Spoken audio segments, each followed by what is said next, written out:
I gave up reading business books a couple of years ago. For a while, I read lots of them. I expected I would be a paycheck until I finally retired. I never dreamed of owning my own business, so when I ended up in that situation, I really didn't know how to do it. I felt convinced if I kept reading, surely I'd find the answer to how to make the work I love to do financially successful. Spoiler alert, I never found the answer to that question. I ended up settling on a different measure of success, one that doesn't make its mark in my checkbook, but in my heart. Anyway, I picked up a book recently that could be considered a business book, but it's really so much more. Hi, my name is Patricia Charpentier, and welcome to episode 84 of the Life Writers Vlog, where you can find inspiration and useful tips to help you write your life stories.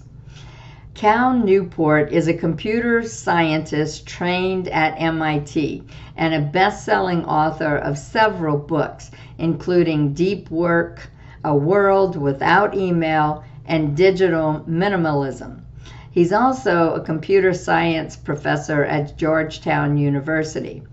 He writes a lot about digital distraction and what you can do to combat it. For the longest time, Newport didn't even have an email account, but I do think he has one now. I remember reading Deep Work years ago, and I still think about something he said. It takes at least 20 minutes to come back to focused concentration following the slightest distraction. Ouch, that is a real problem for me.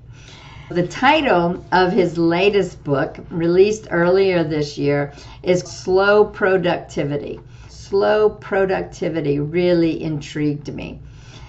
At first glance, it sounded like an oxymoron.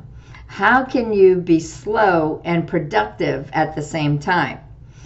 Isn't the definition of productivity getting a lot of things done in a short amount of time, which requires hustle? I dove into the Slow Productivity audiobook, curious to find out more about this strange concept.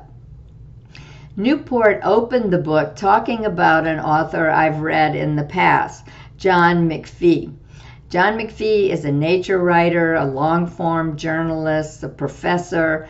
The story Newport tells is of McPhee in 1966 lying on a picnic table in his backyard for nearly 2 weeks, staring through the branches of an ash tree, trying to stave off fear and panic, desperately searching for a way to wrap his arms around a story he had spent 8 months researching. 2 weeks of just staring. Amazing.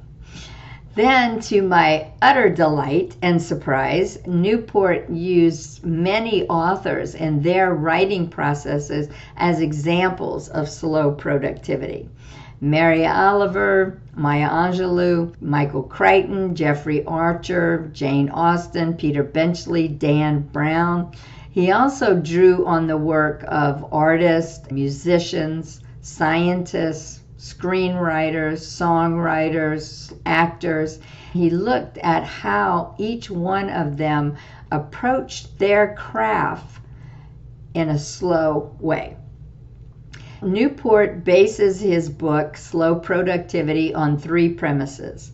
1, do fewer things. 2, work at a natural pace. 3, obsess over quality.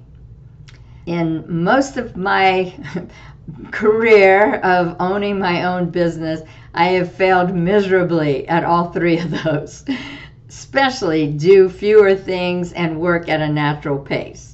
I did everything I could possibly do, and I worked at a very unnatural pace. I really did have a commitment to quality in the work I produced. But looking back, I can see how I took on so many projects that the quality did suffer. Another thing that was really great for me to read in Slow Productivity is to see a lot of what I've been doing in streamlining my business, letting go of a lot of things I used to do, is really what he is talking about in the book.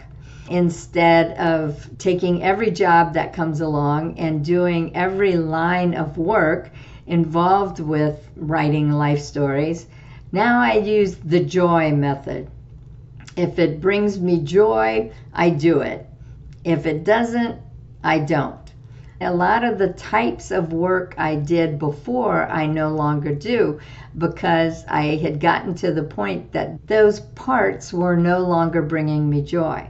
Now I do what brings me joy, which is teaching. I try to do fewer things, but do them much better. And for the most part, I try to work at a natural pace. If I am able to do all three of those things, I feel good about myself, good about my work, and I hang on to my sanity. Those three things are great goals for writers to have as well. What do you think of the concept of slow productivity? Do you approach writing in a slow or a fast way? Do you contemplate and research and study and think before you write? Or do you just jump in? If you write slow and fast, do you see a difference in the final product you come up with? Tell us about your experience in the comment section below. But remember, fast or slow, the only way to do this wrong is to not do it at all. The only way to do this wrong is to not do it at all. Until next time, everybody, happy writing. Don't miss the next episode. Sign up to be notified of future posts and upcoming events. Use the buttons below to share this episode on social media or with a friend who might like it. If you enjoyed this week's episode, you will love our Life Writers membership. Whether you don't know where to start writing your life stories, have started and stopped many times, or have been writing but want to receive feedback to make your stories better, the Life Writers membership is where you need to be. We have a Get Started roadmap, an extensive library of instructional videos, live events via Zoom, and a supportive and active community. If you want to take the stories that live in your heart and mind and put them into words on the page, check out Life Writers at lifewriters.us.